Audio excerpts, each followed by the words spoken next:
తెలంగాణ రాజకీయాలను జాతీయ పార్టీలు కుల మతాలతో కలుషితం చేస్తున్నాయి. కొద్ది రోజుల నుంచి టాపిక్ మారిపోయింది.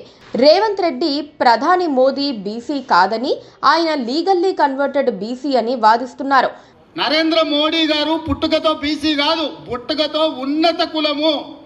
కానీ 2001లో ఆయన ముఖ్యమంత్రి అయిన తర్వాత ఆయన కులాన్ని తీసుకొచ్చి బీసీ కులాలలో కలిపి మీ దాంట్లో ఇత్తేసి పొత్తుగూడిడు. ఇక మీ ఇష్టం ఆ పైన. వెంటనే బీజేపీ నేతలు రాహుల్ గాంధీ కులం మతం ఏమిటని ప్రశ్నించడం ప్రారంభించారు. ఈ వాదోపవాదాలు రెండు పార్టీల మధ్య హోరాహోరీగా సాగుతున్నాయి.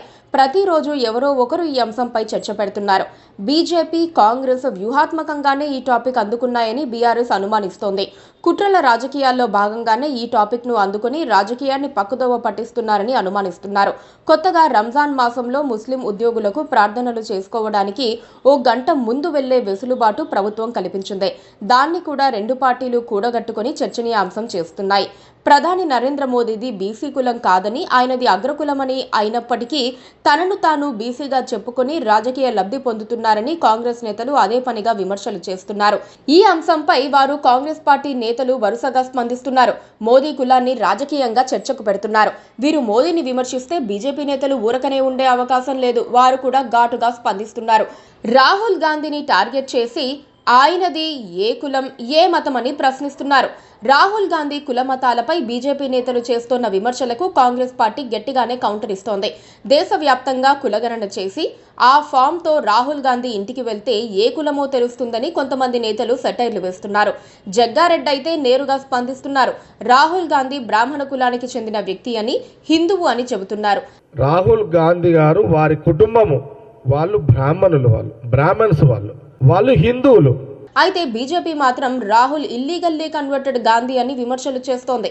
ఫిరోజ్ ఖాన్ గాంధీ అన్నప్పుడు ఫిరోజ్ ఖాన్ గాంధీ కొడుకు పేరు ఏమైతుంది? రాజీవ్ ఖాన్ గాంధీ అవుతుంది. ఆ గాంధీ కాదు, రాజీవ్ ఖాన్ అవుతుంది. మరి రాజీవ్ ఖాన్ కొడుకు పేరు ఏమైతుంది? రాహుల్ ఖాన్. తప్పు చెప్పినానే? మీరు చెప్పిన దానికే సమాధానం నేను చెప్పినే. హిందువులైతే కాదు, మీరు హిందువులైతే కాదు, హిందువులు అసలే కాదు. ఈ రెండు పార్టీల మధ్య తమ అగ్రనేతల కుల మతాలపై చర్చ మాత్రం తెగడం లేదు. ఈ కుల మతాల చర్చలోకి భారత రాష్ట్ర సమితి రాలేదు. అయితే ఈ రెండు జాతీయ పార్టీలు కుట్రపూరితంగా కుమ్మక్కు రాజకీయాలు చేసి కుల మతాలపై చర్చలు పెడుతున్నారని, తెలంగాణ ప్రజా సమస్యలను చర్చకు రానివ్వటం లేదని ఆరోపిస్తున్నారు. రాహుల్ మోదీలది ఏ కులం, ఏ మతం అయితే ఏంటని, తెలంగాణలో అమలు చేయాల్సిన హామీలను అమలు చేయాలని కవిత డిమాండ్ చేస్తున్నారు. తెలంగాణలో ప్రజా వ్యతిరేకత కాంగ్రెస్ పై పెరుగుతూ ఉంటే దాన్ని చర్చకు రానివ్వకుండా బీజేపీ సహకరిస్తోందని బీఆర్ఎస్ అనుమానిస్తోంది.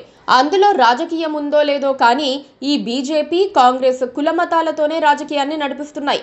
రేవంత్ రెడ్డి బీజేపీతో కుమ్మక్కై రాజకీయాలు చేస్తున్నారన్న అనుమానాలు కొద్ది రోజుల నుంచి తెలంగాణ వర్గాల్లో ఉన్నాయి. ఇప్పుడు జరుగుతున్నది కూడా అలాగే ఉందని అంటున్నారు. కులం ప్రస్తావన తెస్తే కాంగ్రెస్, మతం ప్రస్తావన వస్తే బీజేపీకి ఉపయోగపడేలా రాజకీయం చేస్తున్నారు. తెలంగాణ ప్రయోజనాల గురించి ఏమాత్రం ఆలోచించకుండా ఈ రెండు జాతీయ పార్టీలు చేస్తున్న రాజకీయం రివర్స్ అవుతుందని బీఆర్ఎస్ వర్గాలు అంచనా వేస్తున్నాయి.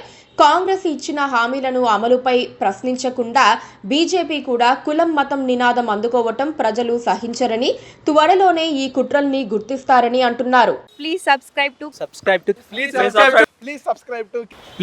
To KTV Telugu. KTV Telugu channel.